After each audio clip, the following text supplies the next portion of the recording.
Bonjour à tous et bienvenue dans cette nouvelle vidéo qui va être une vidéo pas piquée des hannetons parce que ces derniers jours, je suis tombée dans la romance spicy.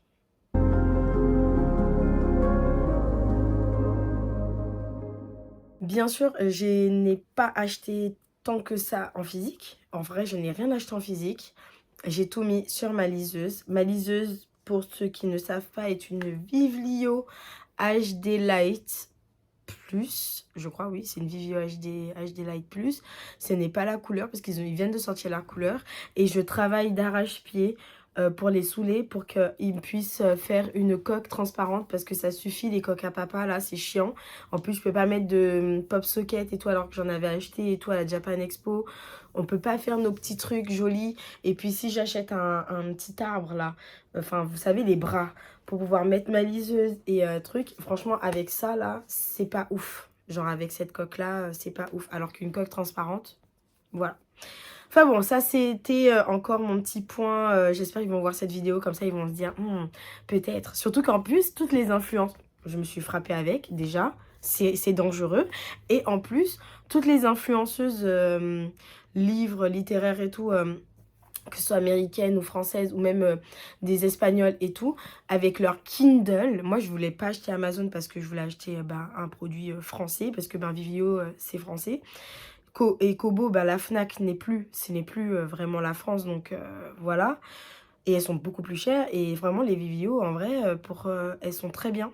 Et ça se voit, genre, elles sont pas, genre, fines, quoi. Enfin, elles sont fines, oui, mais je veux dire, elles sont robustes. Ça se voit, elles sont robustes et tout. J'ai déjà tenu une Kindle en main, genre les plus petites. Et vraiment, enfin, comparé à la mienne, moi, j'ai plus confiance en la mienne si je la balance. Elle va pas se casser. Genre, ça se voit que c'est quand même solide. Et en fait, je les vois, toutes ces influenceuses là, avec leurs stickers, c'est tout, leur pop socket en mode oh là là. Moi aussi, j'ai envie de faire ça, mais je peux pas. Je peux pas parce que j'ai ça là. J'ai une coque à papa. J'ai mis deux trucs, mais bon, en vrai, c'est pas ouf.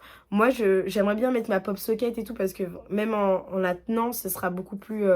Je serai beaucoup plus à l'aise. Donc, enfin voilà, c'était mon petit coup de gueule. Parce que j'ai pas envie de changer de liseuse juste pour ça. Parce que c'est complètement. Enfin, c'est juste un point de vue esthétique. Donc voilà, mais j'avoue que si un jour ils sortent, en plus c'est genre une coque transparente, c'est pas cher, ça prend pas beaucoup de temps. Et en fait, ça permettrait aux personnes qui ont des liseuses de pouvoir, surtout qu'en plus, enfin, le fait de, oui, protéger l'écran, etc. L'écran ici, il y a des protèges écran Vivlio. Il y a des protèges écran Vivlio. J'aurais bien aimé qu'ils fassent aussi des protèges écran anti-espion, parce que vu ce que j'ai lu dernièrement, mais ça va quoi. Alors, pour vous parler du coup de mes petites lectures spicy, du coup, je l'ai allumé. Et pour pouvoir du coup voir à partir de quand j'ai commencé à acheter des livres, en fait. À savoir que je me baladais à la Fnac et je suis tombée sur un livre qui s'appelle Troublemaker. Mais bon, le livre bien chéros quand même, genre je crois qu'il coûte plus de 20 balles. Et du coup, je me suis dit, ah non, voilà. Mais il m'intéressait, donc j'ai pris en photo et voilà. Et j'ai du coup sauté le pas, là c'est marqué, le 27 août. Le 27 août, j'ai sauté le pas et je l'ai acheté sur ma liseuse, beaucoup moins cher. Il m'a coûté 10 euros, je crois, ou 8, je sais plus, mais beaucoup moins cher. Et donc, c'est l'un des avantages des liseuses, c'est que si maintenant on n'est pas... Enfin, c'est pas un livre en fait, on s'en fout de l'avoir en physique et tout. Ça coûte bien moins cher pour certains sur la liseuse. Et comme ça, en plus, on peut en avoir pas mal et tout. Et puis voilà. Et donc, j'ai lu Troublemaker, j'ai lu le tome 1 et 2. De toute façon, je vous mets les images. J'ai lu le tome 1 et 2 et le résumé. De toute façon, je vais vous mettre tout ça.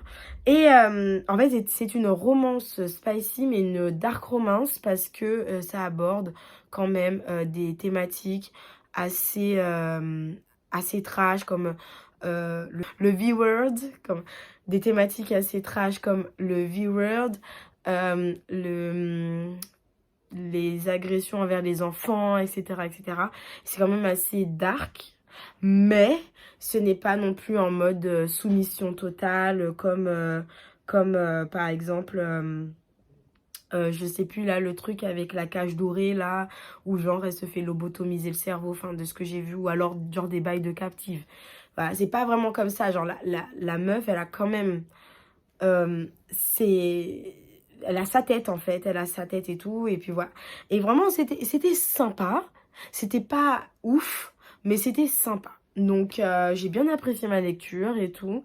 J'achèterai pas en physique, mais j'ai bien apprécié, et si maintenant ça me retente, je le relirai bien, il n'y a pas de souci pour ça. Ensuite, après Troublemaker, donc je suis tombée dedans dans la romance spicy, à savoir que j'aime mon smut cru. Je l'aime sans cuisson. Voilà. Donc, je me suis procuré Icebreaker parce que j'ai vu des avis et tout dessus, et que, bah, en fait, ça m'intéressait. Et en fait, je suis tombée dans, vraiment, dans un truc, j'aurais jamais dû. En vrai, j'aurais jamais dû. Parce que là, les romances avec les joueurs de hockey, ma vie. Les joueurs de hockey, et j'en ai lu aussi sur des football américains. Bien sympa. Donc, j'ai lu Icebreaker, le tome 1. J'ai kiffé. Et vraiment, j'ai vraiment kiffé. Je l'ai lu d'une traite, je crois que j'ai eu en un jour. Je l'ai acheté le 30 août. Et vraiment, j'étais à fond. J'étais à fond, à fond, à fond. J'ai trop aimé. Les personnages sont quand même bien développés pour certains. Les thématiques sont assez respectées et tout. C'est vrai que, bon, voilà, c'est des romances universitaires. Donc, c'est pas, je trouve pas non plus les dialogues très profonds. Même les réactions des garçons, ça se voit que c'est écrit par des femmes, quoi. Enfin, il y a des mecs qui réagiront vraiment pas comme ça, ou ils se parleront en fait pas comme ça. Donc, c'est... voilà, c'est écrit par une femme, donc voilà. Mais vraiment, les scènes, pourquoi j'ai acheté le livre, sont bien sympathiques. Et les problèmes que rencontrent les personnages aussi sont assez sympas aussi. C'est-à-dire, c'est pas des problèmes en mode sortie d'un chapeau, etc. Enfin, ça se voit que c'est des thématiques assez intéressantes, comme l'anxiété, ou alors le rejet des parents, etc. Et voilà, mais bon. Après, ça reste vraiment genre domaine de l'université, patati patata, donc forcément, ça vole pas très haut. C'est pas comme genre domaine de l'université comme If We Were Villains, où là, il y a vraiment tout un truc toxique et tout, un peu maléfique. Alors que là, dans Icebreaker, c'est vachement léger. En fait, toutes ces lectures, c'est des lectures légères. C'est des lectures, on a envie de pas lire un truc lourd, un truc où il va falloir, entre guillemets, réfléchir et tout. C'est vraiment de la lecture légère, et ça passe tellement vite qu'on peut en lire pas mal, genre. C'est pas non plus comme des lectures Wattpad pour certains, mais ça va, quoi. Ensuite, par la suite, j'ai lu The Bucket List, le tome 1, et ça a été... ça n'a pas... Enfin... Voilà, heureusement, j'ai pas acheté en physique. Je me dis, putain, en vrai, le livre, il est pas ouf. C'est hyper scolaire. Enfin, après, je suis pas là pour descendre l'autrice, hein. Elle a écrit son livre, il se vend, c'est très bien pour elle. Parfait, même moi, je l'ai acheté. Voilà. Je pense que par curiosité, je vais lire les autres tomes. Je crois qu'il y a 2 autres tomes en plus.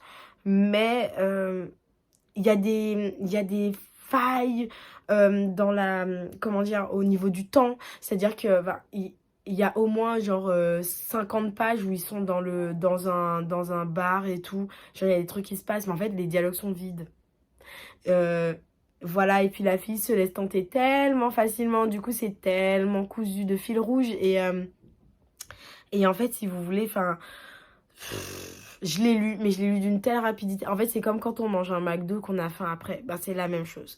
Enfin, un McDo. Là, de toute façon, McDo, c'est pas ouf. Donc, voilà. Mais comme quand on mange un fast-food et que, genre, c'était du vent. Ben, en fait, c'est ça. C'est ce que j'ai ressenti en le lisant. Après, par curiosité, parce que, voilà, c'est vraiment que de la curiosité. J'ai envie de lire les 2 autres tomes.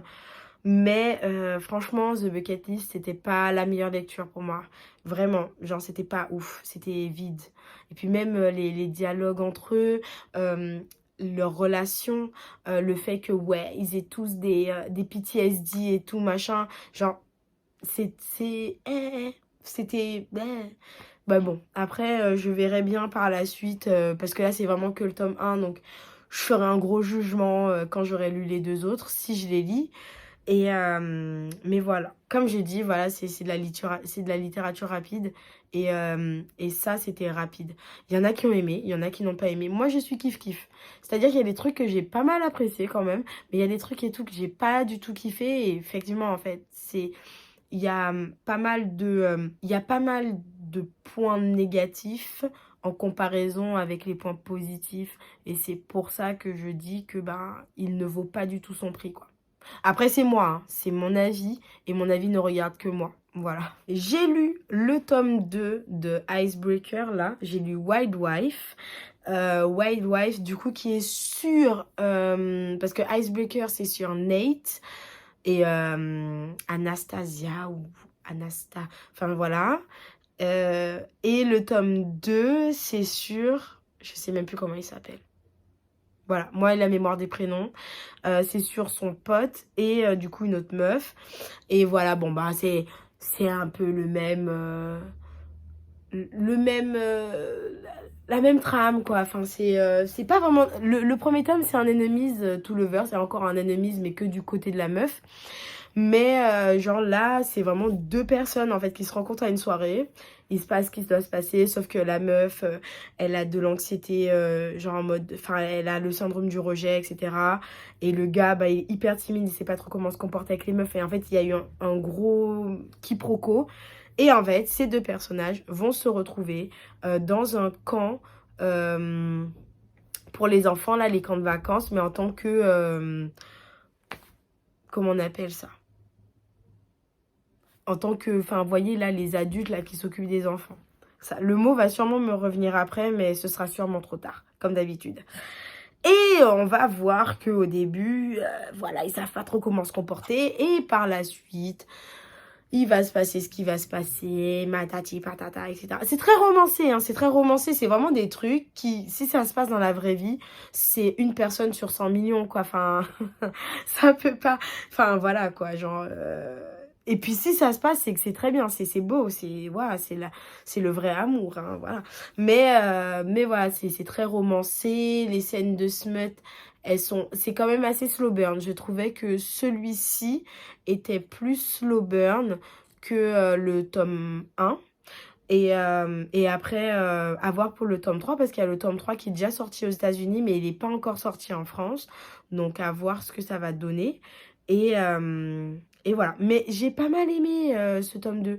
Vraiment, c'est une saga que j'aime bien. Et c'est en 3 tomes, je crois que c'est une saga en 3 tomes. Et c'est vraiment des livres que peut-être j'achèterai pour pouvoir les relire et tout repasser, tous les petits moments que j'ai kiffé. Mais peut-être, je sais pas encore, peut-être. Mais vraiment, j'ai bien aimé. Et ne pas se fier à la couverture, parce qu'évidemment, tous les livres dont je parle, ce sont des livres où, surtout pour Troublemaker, j'ai pas, enfin, je sais pas, moi, vous avez 13 ans, vous lisez pas, quoi. Enfin, soyez un peu plus mature que ça et attendez le bon âge. Attendez d'avoir, genre, vraiment du recul, genre pour la dark romance. Après, pour ce genre de romance, machin érotique, franchement, vu les gamins d'aujourd'hui, à l'âge de 17 ans, voilà. Mais bon, enfin, faut aussi avoir du recul comme quoi, ben, c'est pas des trucs qui se passent là. Genre, Gontran de ton lycée va pas te traiter comme Nate qui est à la fac, qui est dans un roman complètement imaginaire, où même les dialogues sont imaginés par une femme. Enfin, voilà.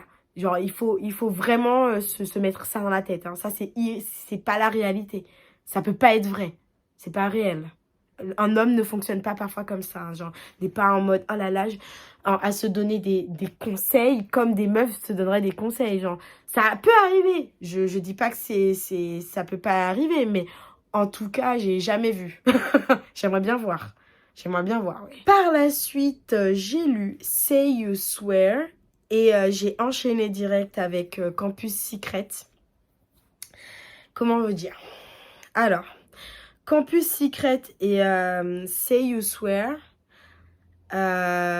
c'est deux romances du coup spicy. Voilà, de toute façon, c'est le thème de la vidéo, hein, voilà. Mais où ça met en place des jumeaux. Donc voilà, il y a des faux jumeaux. Donc là, j'ai senti... Enfin, dans les autres trucs, surtout dans Campus, le truc là avec les footballeurs là, il y a eu un peu le syndrome du grand frère protecteur, mais il n'était pas si présent. Là, c'est trop. Là, c'est trop. C'est en mode, oui, je vois tout ce que tu fais, je sélectionne tes fréquentations, les mecs à qui tu parles, les fréquentations, enfin, c'est pas ouf. Enfin, c'est pas la bonne image à donner, même si l'autrice, enfin les autrices, parce que c'est deux autrices différentes, oui. Oui, c'est deux autrices différentes, parce que j'ai ma liseuse en dessous. Même si les autrices veulent un peu montrer que voilà, c'est parce qu'ils sont très fusionnels et que les mecs, enfin le gars là, enfin le gars des jumeaux là se sent concerné, n'a pas envie de ternir la réputation de la meuf. Hein. Bref, dans tous les cas, euh, moi je trouve pas ça positif. Je trouve pas ça positif parce que, si vous voulez, déjà c'est une atteinte à la vie privée. Des jumeaux, c'est des jumeaux, mais des jumeaux, c'est pas forcément une seule personne. En fait, c'est deux personnes différentes. Et dans ce cas précis, c'est des faux jumeaux, donc voilà. Et en plus de ça, c'est pas positif en fait, ce genre de surprotection en fait. Ça peut être sympa, vous voyez, dans certains cas, mais en fait, faut pas la romancer à outrance. Voilà, ça, faut pas la romancer à outrance, ce n'est pas un comportement normal. Voilà, dans tous les cas, ce n'est pas un comportement normal. On peut être jaloux, on peut avoir un petit souci de protection en mode « Ah, j'espère qu'elle se sent bien, je n'ai pas envie qu'il lui arrive ça. » Ou alors « Oh là là, j'espère qu'elle va bien, etc. » D'accord, sentiment de protection et tout. Mais par contre, des trucs, des bails en mode « Ouais, tu parles pas à telle personne et tout. » Ou alors, genre, la sœur, parce que dans les deux cas, c'est comme ça. Hein, c'est-à-dire que la sœur, dans les deux livres, elle va tomber in love du pote ou alors du coéquipier de son frère. Et donc, la sœur se met en tête qu'elle ne va pas lui dire parce qu'elle n'a pas envie qu'il se fâche. Ce n'est pas normal. Je suis dans une relation non toxique avec mon frère, je vais pas me dire « Oh là là, je ne vais pas lui dire et tout parce que je suis sûre qu'il va se fâcher. » The fuck? Tu vis ta vie, il vit la sienne. Et en plus, dans ces livres, les gars, oh là là, c'est des maris, couche-toi là, quoi. Enfin, voilà. Alors que la meuf, elle doit ne pas, nanani nanana. Encore, dans Campus Secret, il s'en fout de ce que sa sœur, elle fait, sauf qu'il ne faut pas, en gros, qu'elle, par rapport au coéquipier. Mais même ça, enfin, je suis d'accord et tout que, ouais, ça peut le foutre mal, dans le sens où si maintenant il sépare, et que le gars c'est une mauvaise personne et qu'il va aller dire des choses, mais en fait c'est pas le problème de ta sœur et c'est pas ton problème non plus. Genre si maintenant le gars va parler mal sur ta sœur et tout, ben ça c'est parce que le gars c'est un connard. Ta sœur elle fait ce qu'elle veut. Donc voilà, genre j'aime pas. Et vraiment j'en ai lu deux.